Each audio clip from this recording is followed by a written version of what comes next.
Thank you, Susan, for those very generous words, and thanks to everyone for a generous welcome. Heartfelt congratulations to all our graduates and their families for the hard work and many accomplishments that have brought you to this day. And I'm especially grateful to John Lewis for sharing his inspiring words and presence with us. There can be no finer example of how to live a life than that of John Lewis, whose courage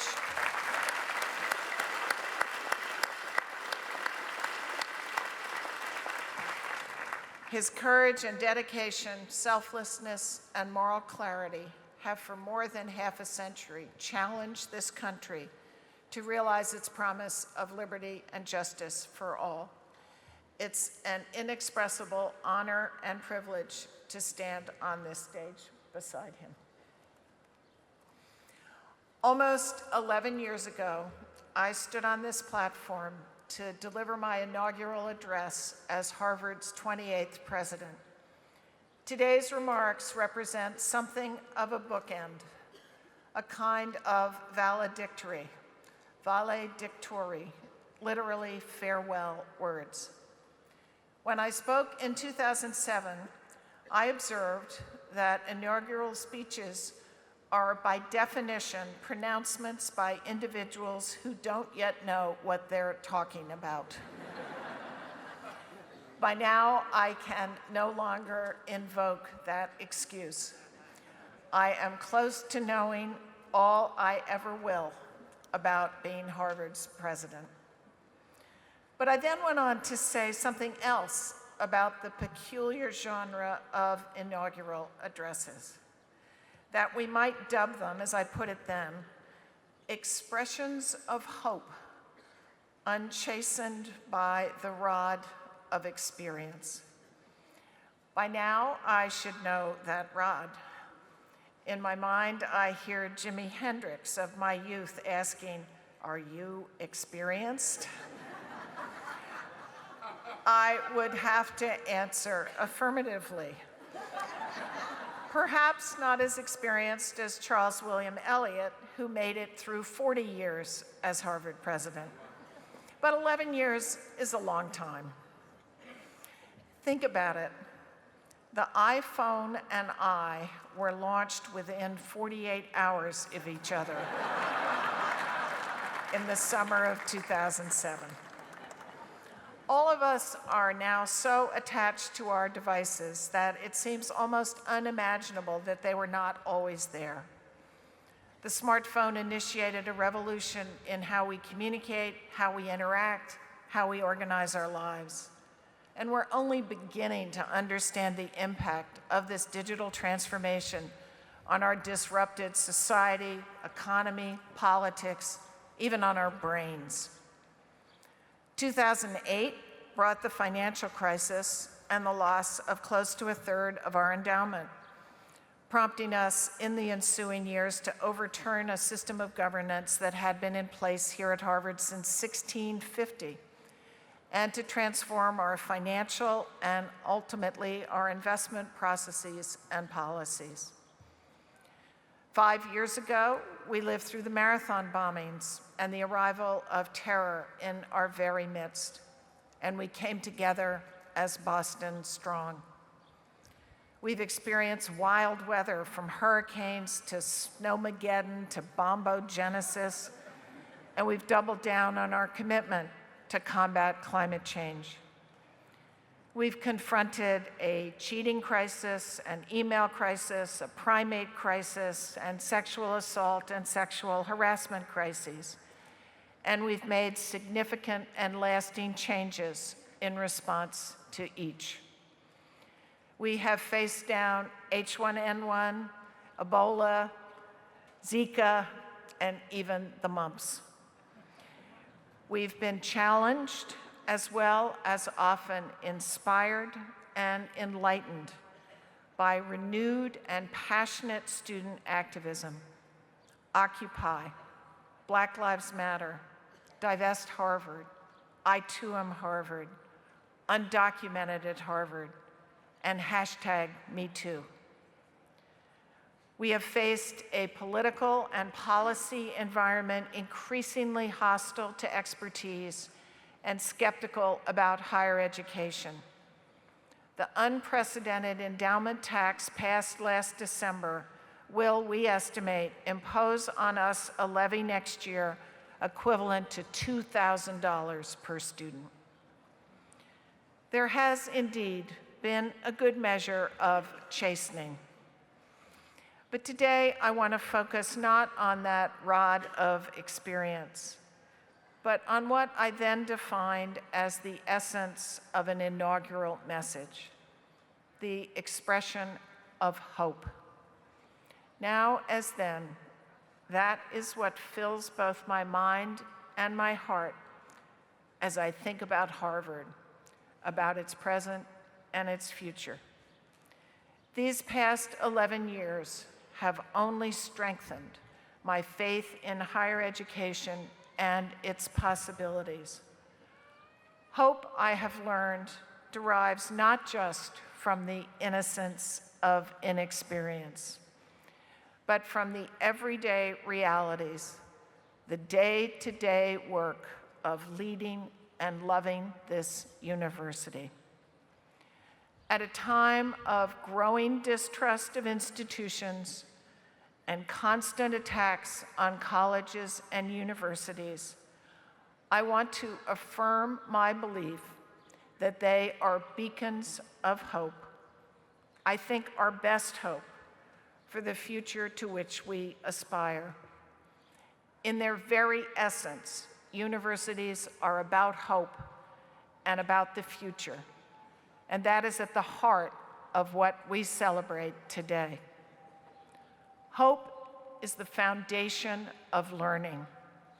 The 6,989 graduates we honor today arrived here with aspirations about what education could make possible, with dreams about how their lives would be changed because of the time they would spend here. Dean Rakesh Khurana of the college regularly speaks to students about the transformations, intellectual, social, personal, that they should seek from their undergraduate experience. He urges them to articulate their hopes and define a path towards realizing them. And we do have such very high aspirations for them, that they find lives of meaning and purpose, that they discover a passion that animates them, that they strive toward veritas, that they use their education to do good in the world. Never has the world needed these graduates more, and I think they understand that. I had lunch with a dozen or so seniors about a month ago, and I asked them to characterize their 4 years here. They spoke of the ways they had changed and grown, but more pointedly, they spoke of how the world seemed to have changed around them. They worried about the health and sustainability of the earth. They worried about the health of our democracy and of civil society. And they described how their attitudes and plans had altered because of these changed circumstances. They no longer took their world for granted. The future of our society, our country, our planet could not be guaranteed. It was up to them. Their careers and life goals had shifted to embrace a much broader sense of responsibility, extending beyond themselves to encompass an obligation to a common good that they had come to recognize might not survive without them. I thought of these students as something akin to alchemists, confronting dark realities and forging a golden path that offered hope to themselves about their own lives, but to all of us as we imagine what these extraordinary graduates will do with and for the damaged world we offer them as their inheritance. It would be impossible to be surrounded by these students as they move through their time at Harvard without being filled with hope about the future they will create. To paraphrase the Ed School's campaign slogan, they are here learning to change the world.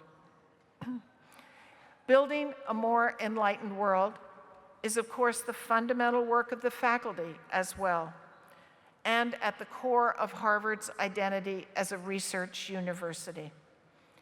The fundamental question we ask as we consider appointing a professor is, what has this person done to alter and enhance our understanding of the world? Perhaps they've revealed how the microbiome works, or how international trade agreements affect economic prosperity, or how undocumented students confront educational challenges. Perhaps they've unlocked ways to identify the actual location of genes that cause schizophrenia, or perhaps they've discovered how to engineer an exosuit to enable a person to walk. Harvard scholars explore history and literature to help us understand tyranny, art to illuminate the foundations of justice, law and technology to address fundamental assaults on assumptions about privacy. With its eye cast on creating a different future, all of this work is founded in hope of seeing something more clearly, of influencing others to change their understanding and perhaps even their actions. We are, by definition, a community of idealists, thinking beyond the present and the status quo to imagine how and when things could be different, could be otherwise. The privilege of interacting with Harvard's remarkable students and faculty and the dedicated staff who support their work has uplifted me every day for the past 11 years. It would be next to impossible not to believe in the future they are so intent to build. But there's another way that Harvard fills me with hope, and that is the way that we as a community, living and working together within these walls, are endeavoring ourselves to grapple with the challenging forces dividing and threatening the world. Forces like climate change, or the divisiveness that poisons our society and polity, or the undermining of facts and rational discourse, or the chilling of free speech. We might, in some ways, see the work we have undertaken together on sustainability as emblematic of these wider efforts.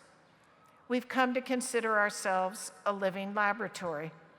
Our research and engagement on environmental issues, of course, stretches well beyond our walls.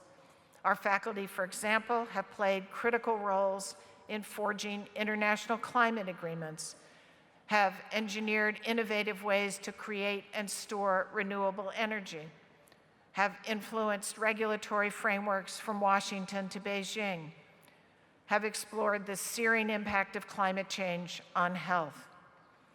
But at the same time, we have endeavored to make our own community a model for what might be possible, what we might hope for as we imagine the future. We've reduced our greenhouse gas emissions by 30%, our trash by 44%. We produce 1.5 megawatts of solar energy, enough to fuel 300 homes. We have programs experimenting with healthy building materials, green cleaning, food waste, and we have constructed House Zero, an energy-neutral structure that is essentially an enormous computer generating data about every aspect of its operation and design, making information available to others as they build for the future. We seek to be a living experiment in other ways as well. We gather here in Cambridge, face to face in a residential educational setting, because we regard this very community as an educational machine.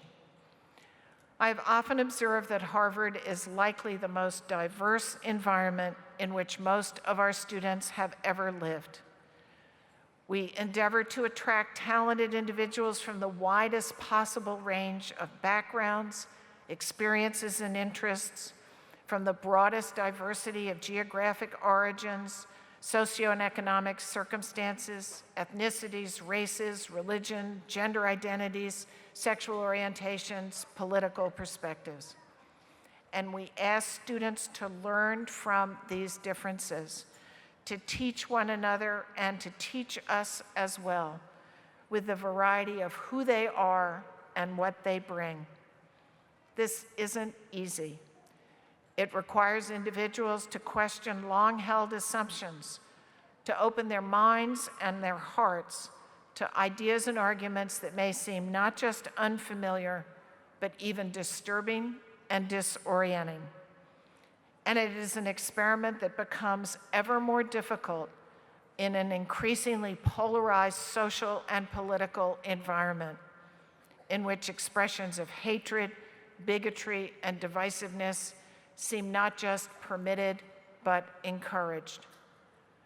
But in spite of these challenges all around us, we at Harvard strive to be enriched, not divided by our differences.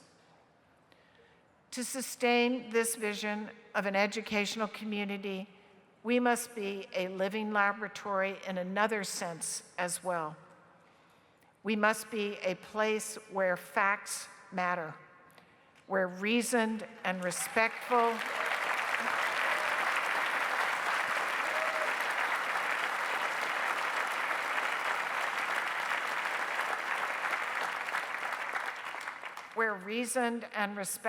discourse and debate serve as arbiters of truth. There has been much recent criticism of universities for not being sufficiently open to differing viewpoints. Protecting and nourishing free speech is for us a fundamental commitment, and one that demands constant attention and vigilance, especially in a time of sharp political and social polarization. The uncontrolled and uncontrollable cacophony that defines a university means that sometimes, inevitably, we will fall short. We cannot always guarantee that every member of this community listens generously to every other, but that must motivate us to redouble our efforts. Silencing ideas or basking in comfortable intellectual orthodoxy, independent of facts and evidence, blocks our access to new and better ideas.